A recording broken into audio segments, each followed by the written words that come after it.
fun time. Hello, everyone. Welcome to From the Heart. I'm Joshua. And I'm Mary. And we're excited to bring to you all that's new and good when it comes to the arts in Central Florida. Today, we're speaking with Mayor Buddy Dyer. We'd like to learn a little bit about our city mayor and the life he's led that brings him here today. So, Mayor, we're so glad that you're with us. Tell us about your journey of how you got to become mayor.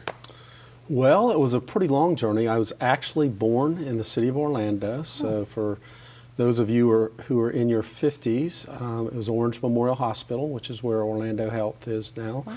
I grew up in Kissimmee, and the reason I was born in Orlando, my parents were from Kissimmee at the time, but they didn't have a hospital in Kissimmee, so if you were going to be born in a hospital, you came up to Orlando. Wow. But it's benefited me because the hospital I was born in was in my Senate district and, of course, in the city of Orlando.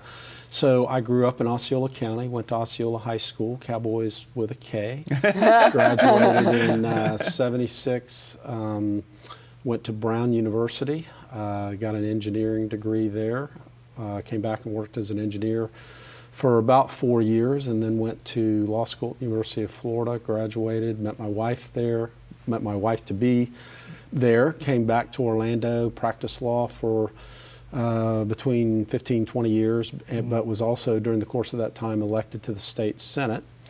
I was there for 10 years, was a Democratic leader for a number of years in the Florida Senate. And when I was termed out, I was asked by then Senator Bob Graham to come to D.C. and to be his general counsel. He was going to run for president.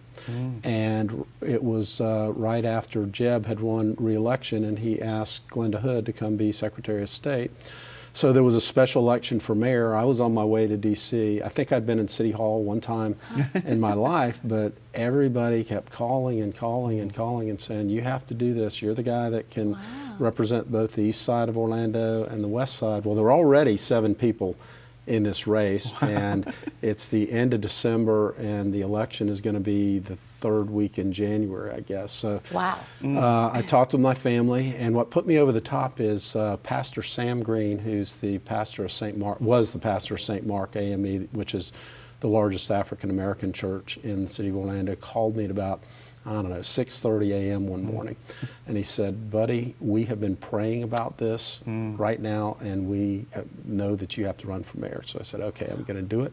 How can you say no to that, right? It was very hard.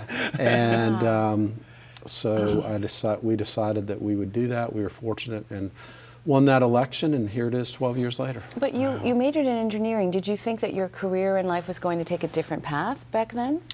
You know, generally I have career plans and paths. Believe it or not, just about everything I do, I have a path or see a path, and usually have a plan B or C, hence Sunrail or how we got the venues done or the soccer stadium. And I like to think that's one of the abilities I have, is to see a path or see a vision that other people have trouble seeing when it's not quite reality yet. But I knew that I was going to come back and practice law. But I was able to go to Brown, which was, at the time, it was the 2nd most expensive school in the country, but I had a lot of financial aid, scholarship, grants, and I wanted to work a number of years because I was putting myself through law school, so I saved up enough money that I could come out of law school without very much debt. So that's why I worked as an engineer. Good for you. I'm more mathematically inclined than, it's hard to believe that for a politician, he's more mathematically inclined than communication. But I took one political science class in my entire life, and while I was at Brown, I took national security policy. So leadership comes naturally to you. I guess that's right. I've always had leadership opportunities or responsibilities. I was captain of the baseball team in high school. I was captain of the rugby team in college. I was editor-in-chief of the Law Review. So I would say that I maybe seek out or aspire to leadership roles. Curious, because we talk about arts here. Is there an art to leadership?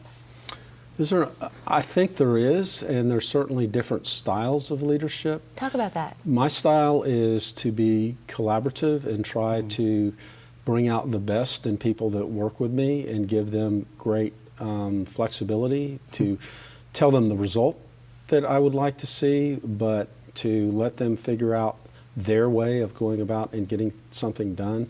And I truly believe the decision makers in City Hall now would make the same decision that I would make 95% of the time, but they know that the other 5% of the time I've got their back, and it's not going to be an issue. We're just going to go with the decision that they made. So it gives them great confidence in being able to do the job or carry out the task that they're charged with. Are you born to be a leader, or can you be taught? Oh, good question. I think you can definitely develop leadership skills. You can definitely develop leadership skills, or all these guys that are out teaching leadership schools, skills that you have to pay $500 to take a course on. Wouldn't be getting people to sign up for that. But there certainly, you can read about great leaders in history and their different styles. You know, other people rule through fear, right? I don't think that's a good leadership style, but there are people that lead that way. You said something brilliant earlier. You said that you have the ability to see a vision or cast a vision when others don't see it as a reality.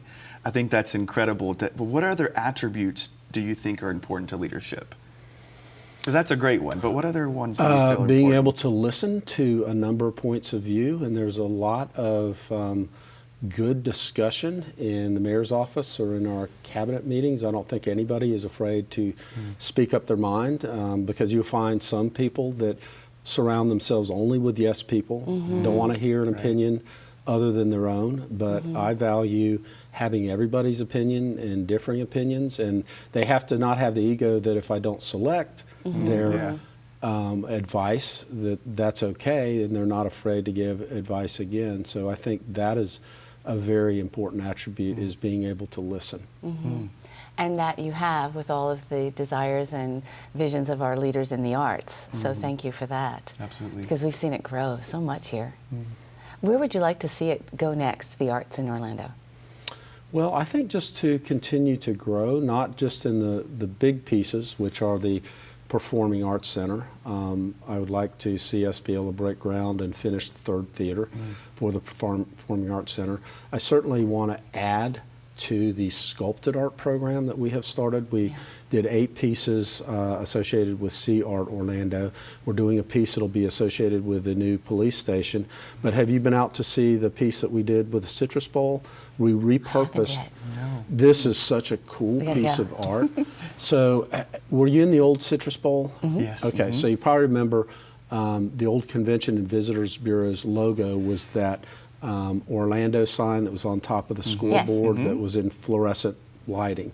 So when we demolished the old Citrus Bowl, we took those letters down specifically to repurpose them, but we didn't know what we would do with them, and we were able to take them and make a sculpted piece that is at the front door of the Citrus Bowl, and it is an iconic piece. It's one of those pieces that people are going to come to Orlando and want to have their picture taken in front of. Great. You need to go Was do that your idea?